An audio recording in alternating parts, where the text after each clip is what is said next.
Legal profession में आने वाले हर एक नए वकील की इच्छा होती है कि कैसे वो बड़ा फेमस वकील बने, कैसे उसका नाम टीवी अखबारों में छपे, वो कैसे देश में प्रसिद्ध वकीलों की श्रेणी में जाए। सबका अपना सपना होता है और इसी सपने पे आज बातचीत करने के लिए हमारे साथ प्रभाकर मिश्रा जी जुड़ गए हैं। करीब 20 साल का उनका लीगल रिपोर्टिंग का अपना करियर है।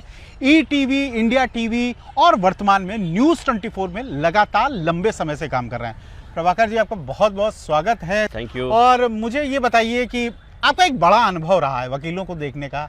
बहुत से प्रोमिनेंट वकील जैसे राम जेठमलानी साहब को आपने खुद देखा है, हमने खुद देखा है। अब वो क्या स्टाइल आइकन होता है जो इनको बड़ा बनाता है, वो थोड़ा बताइए।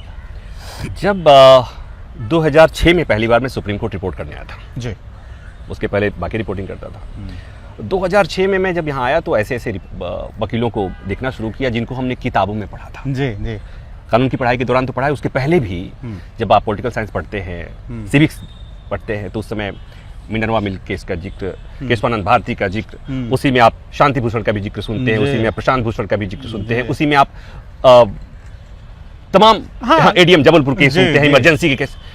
जब इन वकीलों को जब देखा पास से, तो एक बार होता नहीं कि ये वकील, और सही मायने में पहले समझ में जो आता था कि वकील क्या होता है, फिल्मों में देखा होता है, जो एक फिल्म में एक आदमी गाउन पहना है और तारीख पर तारीख यही एक सामान। लेकिन यहाँ जो बात समझ में आई कि जो सबसे महंगी गाड़ी दिल्ली में, अगर किसी बड़े, मुंबई में किसी बड़े उद्योगपति और बड़े हीरो के पास किसी ने देखा होगा, हम लोग गांव के लोग छोटे शहरों से आए थे, इलाहाबाद में रह के पढ़ाई करी, वो गाड़ियां कम दिखती थी। जब सुप्रीम कोर्ट के कॉरिडोर में, इधर जब सुप्रीम कोर्ट के अंदर आए, भगवान दास रोड के पास से जो गाड़ी, तो सबसे महंगी गाड़ी जो दिखती थी वो भगवान दास रोड के आसपास से गुजरती। 9 बजे के आसपास, 9:30 बजे के आसपास बड़ी गाड़ी गुजरती थी। पूछने की जरूरत नहीं, सुप्रीम कोर्ट का कोई बड़ा वकील निकलता। ठीक है। और सुप्रीम कोर्ट का बड़ा वकील निकलता है, गाड़ी आती है पार्किंग के पहले, तो उसमें 2-3 आदमी गाड़ी में से निकलते हैं।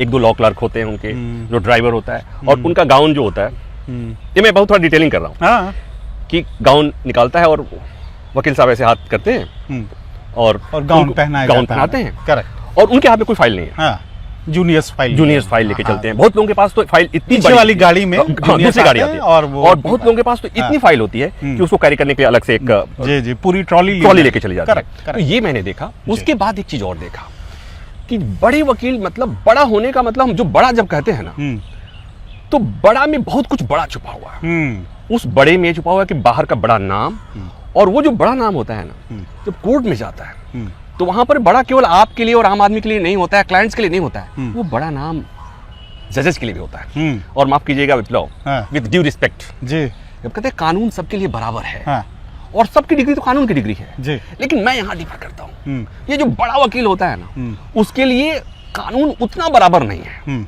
इसलिए कि जब कोई सामने बार एंड बेंच, जिसको हम कहते हैं, बार एंड बेंच, ठीक है, तो बेंच वो जो जजेस बैठे हैं और बार, तो इसमें जितने हम बड़े वकीलों की बात करते हैं, इसमें बहुत वकील ऐसे होते हैं जो जजों से ज्यादा योग्यता रखते हैं जी, जिन्हें हो सकता है उनके करियर में जज बनने का मौका मिला हो, ऑफर मिला, उन्होंने ठुकराया भी हो।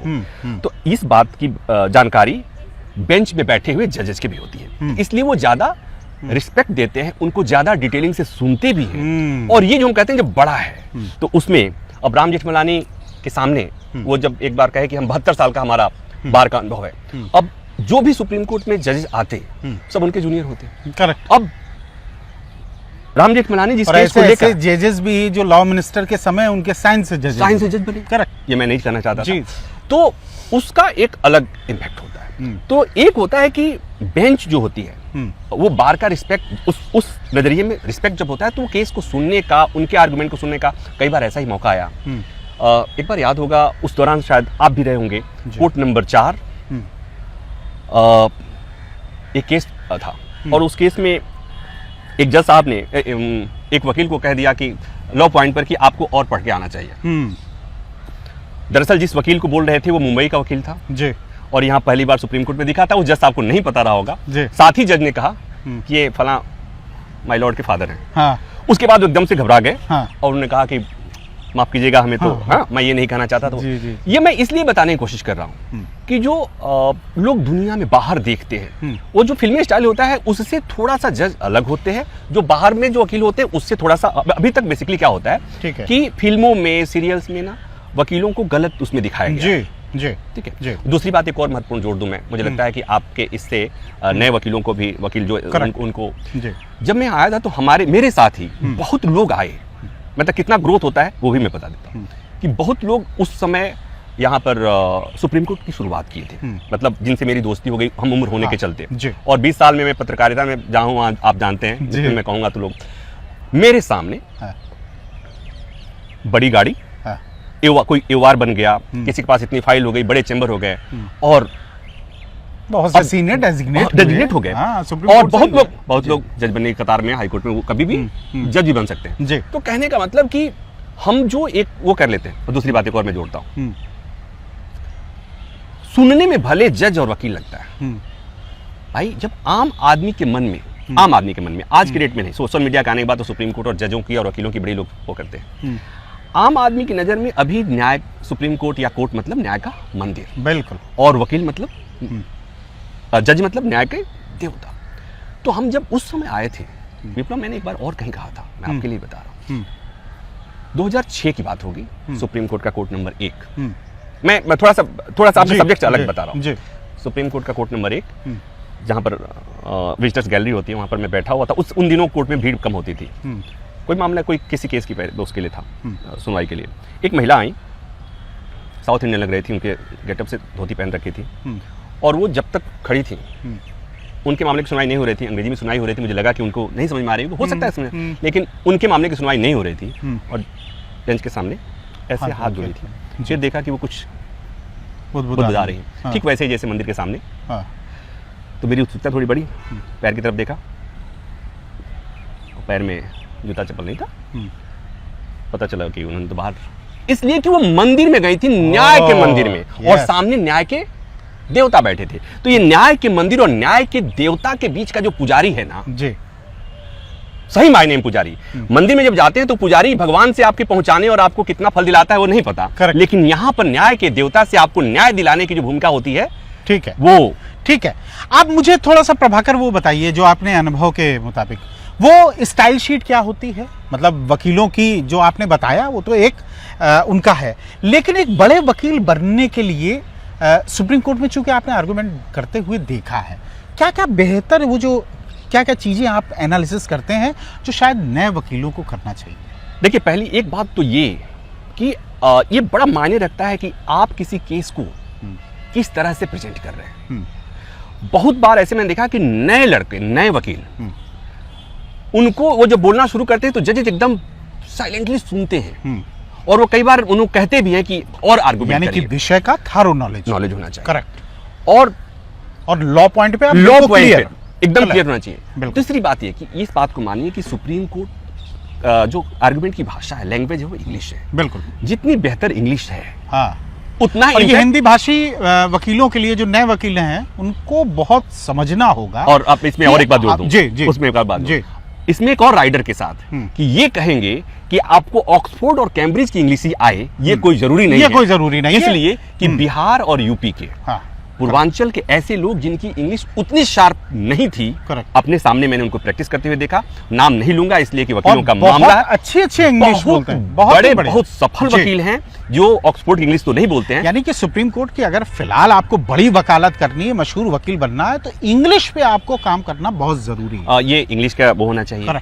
दूसरी बात ये कि जितना बढ़ सकते हैं, आपके पास जब साइटेशंस होते हैं तो आप सामने बेंच में जो बैठा हुआ जज है ना, वो इंप्रेस होता है कि इस केस में ये आदमी, ये जो लड़का है, नया वकील है, इसको इतने साइटेशंस कैसे याद है, आप समझ रहे? तो इसका एक बड़ा असर होता है। तो कुल मिलाकर ये कि केस की आपने तैयारी कितनी की है, कि आपके पास कितना बैकग्राउंड नॉलेज है। और ये एक बात और मैं बताऊं कि जो बड़े वकील केस में जो आर्गुमेंट करते हैं, उनको साइटेशन याद नहीं रहता, उनके लिए प्रिपरेशन कौन करता है? करेक्ट, उनके जूनियर्स करते हैं। बिल्कुल, तो जूनियर्स करते हैं, जूनियर में सीनियर में क्या अंतर होता है? सारी तैयारी तो इनकी होती है, इनको जैसे तैयारी मुकम्मल होगी और जैसे वो वहां बोलना शुरू करते हैं, वही क्वालिटी अगर वहां पर निखर के आती है तो अचानक वो आदमी बड़ा हो जाता है। तीसरी बात एक महत्वपूर्ण ये भी होती है कि केवल अपने केस से मतलब रखने वाले सफल नहीं होते हैं। आपको ये देखना होगा कि आप भले ही आप किसी कॉन्स्टिट्यूशनल मैटर में, महाराष्ट्र के मैटर से आपका कोई लेना देना नहीं है, लेकिन सुनवाई हो रही है तो आपको उसमें इंटरेस्ट लेना पड़ेगा। लीगल पॉइंट क्या है, लॉ पॉइंट क्या है, एंटी डिफेक्शन लॉ क्या है, इसके पहले के केसेस क्या हैं, उसके ये आपको पढ़ना पड़ेगा, आपको अपडेट करना पड़ेगा। इसलिए कि कानून ही बदल रहा है, सुप्रीम कोर्ट को केसेस को देखने का नजरिया ही बदल रहा है। तो जितने नए वकील हैं, मैं तो कहता हूं हालांकि सारे प्रोफेशन में जरूरत है, नए वकीलों को ये बहुत जरूरी है कि आप जितना से ज्यादा पढ़ें। तो बहरहाल आपने कहा कि लॉ पॉइंट की तो एक तो तैयारी होनी चाहिए, बेहतर जजमेंट साइटेशंस होनी चाहिए, इंग्लिश पे पकड़ होनी चाहिए, और मुझे लगता है स्टाइलिंग भी, क्योंकि मैंने बहुत राम जेठमलानी साहब की अपनी एक स्टाइल थी। मुझे याद है अमन लेखी साहब सीनियर एडवोकेट हैं, उनके पिता को मैंने देखा है कॉन्स्टिट्यूशन के मैटर करते हुए, उनकी अपनी एक तरह की बोलने की स्टाइलिंग थी।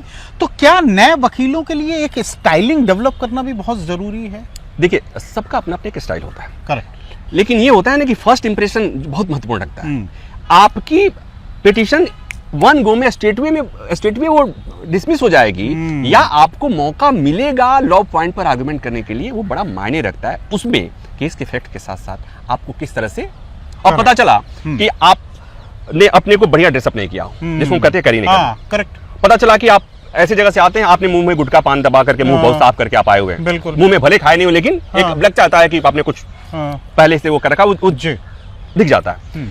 इस प्रोफेशन में एक बड़ी रॉयल प्रोफेशन है, आपके कपड़े, आपके बोलने चलने का, आपके करीब। इसीलिए मैंने बहुत वकीलों को ऐसे भी जानते हैं, ऐसे भी वकीलों को जानता हूं जिनके पास पैसे नहीं थे और उन्होंने सेकंड हैंड मर्सिडीज खरीदी। यस, इसलिए कि आसपास के लोगों में उसका क्लाइंट देखेगा तो वहां पर वो बनेगा, परसेप्शन बनेगा। तो ये थोड़ा सा, ये भी बहुत महत्वपूर्ण है इस प्रोफेशन में कि आप अपने को कैसे कैरी करते हैं, कैसे लोगों के साथ इंट्रोड्यूस करते हैं, और सोशलाइजेशन बहुत ही, इसलिए कि देखिए ये जो प्रोफेशन है ना, एलीट प्रोफेशन है, करेक्ट, इसमें कोई दो राय नहीं है। बड़े घरों के लोग इस प्रोफेशन का सबसे बड़ी बदनामी वाली बात ये होती है, कहते हैं ना कि जुडिशरी वाले ही जुडिशरी में आते हैं, तो जिनका बैकग्राउंड जुडिशरी का नहीं है उनको अपने को और ज्यादा माजना पड़ेगा, और ज्यादा, इसलिए कि आपको सोच के आना है कि आपका कंपटीशन किसके साथ। कहने का मतलब है कि जिनकी ऑलरेडी प्रैक्टिस सेट है, जिनके फादर हैं, अंकल हैं, मामा हैं, उनको उतनी मेहनत नहीं करनी है। लेकिन अगर आप फर्स्ट जनरेशन एडवोकेट हैं तो आपको उनकी 4 गुनी मेहनत करनी पड़ेगी, तब जाके देश की सर्वोच्च अदालत के सामने आप बेहतर आर्गुमेंट कर पाएंगे और केस को विन कर पाएंगे। देखिए, क्लाइंट आपके पास केवल केस जीतने आया है, उसे ये मतलब नहीं है कि आपकी स्टाइल शीट बेहतर थी, आपके कपड़े कैसे थे, वो तो निश्चित रूप से बेंच के सामने है, लेकिन उसका अंतिम मोटो ये होता है कि आप बेहतर वकालत करके उसको केस को जिताएं। तो बहुत बहुत शुक्रिया प्रभाकर, आपसे बातचीत करके बहुत अच्छा लगा। और बहुत से जो जूनियर एडवोकेट्स या कह सकते हैं कि फ्रेशर जो अभी आ रहे हैं इंडस्ट्री में, वो निश्चित रूप से आपकी बातचीत से कुछ समझेंगे और बड़े और मशहूर वकील बनने के रास्ते में जाएंगे। बहुत बहुत शुक्रिया, धन्यवाद, नमस्कार। लीगल रिपोर्टर के सभी वीडियो को देखने के लिए लीगल रिपोर्टर को सब्सक्राइब करके बेल आइकन बटन जरूर दबाएं।